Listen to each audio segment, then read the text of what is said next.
right, we are following breaking news on the East Coast. This is a live picture from New York City. Large numbers of police officers, you can see them there. They have begun entering Columbia University. And it is obviously 9:22 there, 3 hours ahead of us. This is all happening as dozens of pro-Palestinian protesters remain on the campus. We understand that Columbia reached out to NYPD and said, look, we need your help. We need you to come onto campus. This is a lot like what we saw last week unfold at USC when locally 93 protesters were arrested here on the West Coast. We'll keep a watch on what's happening on Columbia. But we want to take you here back to USC, now to the continued pro-Palestinian protests at USC. A group of demonstrators holding talks with USC President Carol Folt for a second day today. Jody Armour, he's a professor at the USC Gould School of Law. He has been in those negotiations yesterday and today, and he is now live with us tonight. Professor Armour, thank you so much. Take us inside the room today. What happened? What was the outcome? Yeah, sat down with 4 students altogether, 3 undergraduate, 1 graduate student, Professor Folt, President Folt herself, University Counsel, and a student resources officer. And it was a contentious meeting. There was a lot of frustration on both sides. The students wanted the president to issue a statement acknowledging that mistakes were made in canceling, silencing the valedictorian Asna Tabassum, the Muslim valedictorian who was, for the first time in USC history, denied a right to speak at the commencement. They wanted an acknowledgement that that was a mistake and an acknowledgement that it was a mistake to deploy LAPD officers on students who were peacefully protesting. So that was their demand.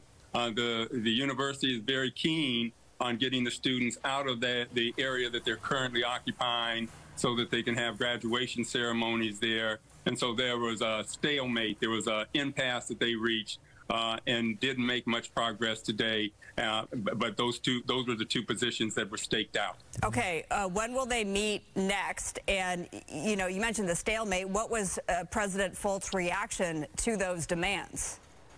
Yeah, she was very resistant to issuing any kind of statement that would acknowledge that mistakes were made, that it was a mistake not to allow the valedictorian to speak, or a mistake to deploy LAPD. So that was simply not forthcoming from her, and the students were reluctant and resistant to the idea that they would give up their encampment and any leverage they had if some of their demands were not met. And so right now it's not clear when the next meeting is going to be, and perhaps hopefully in the next day or 2, but it was left without any resolution about the next meeting. Okay, so those demands, as we see Alumni Park filled with the tents, and this has been the case for a week now, if she were to acknowledge a mistake was made, would then their occupation of Alumni Park end?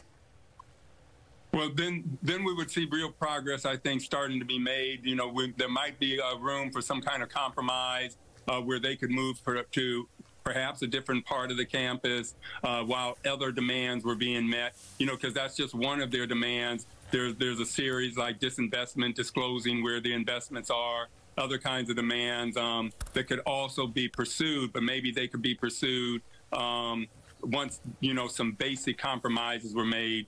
But, you know, it did not look like those were forthcoming from this particular meeting. Okay, let me get your thoughts on the swastika that appeared on the USC campus today. Folt issued a statement basically saying that there's no room for that. Obviously, she's saying that this is all part of trying to incite division. I mean, one could argue that the pro-Palestinian protesters, that their movement is inciting such hate and anti-Semitism. What are your thoughts on that? Yeah, anti-Semitism is wrong. Anti-Semitism is bad any way you look at it, in all ways, right?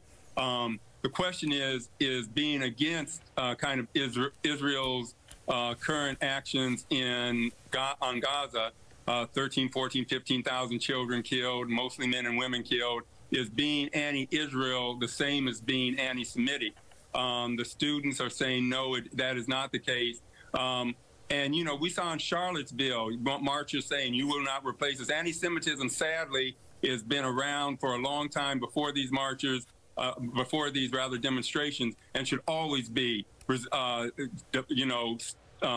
firmly rejected and opposed, as should Islamophobia. And so hopefully we can make it clear. Certainly the protesters I'm talking to who are in the encampment are not supporters of hate.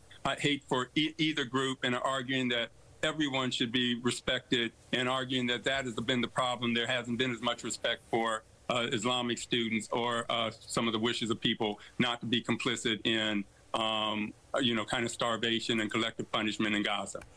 Yeah, let's hope that that swastika is erased as quickly as possible. There is no stronger symbol of hate. It's rather disgusting. Professor Jody Armour, we know that you're talking to our Gina Silva. She'll have more on your thoughts tonight at 10 o'clock. Thanks so much for being with me tonight.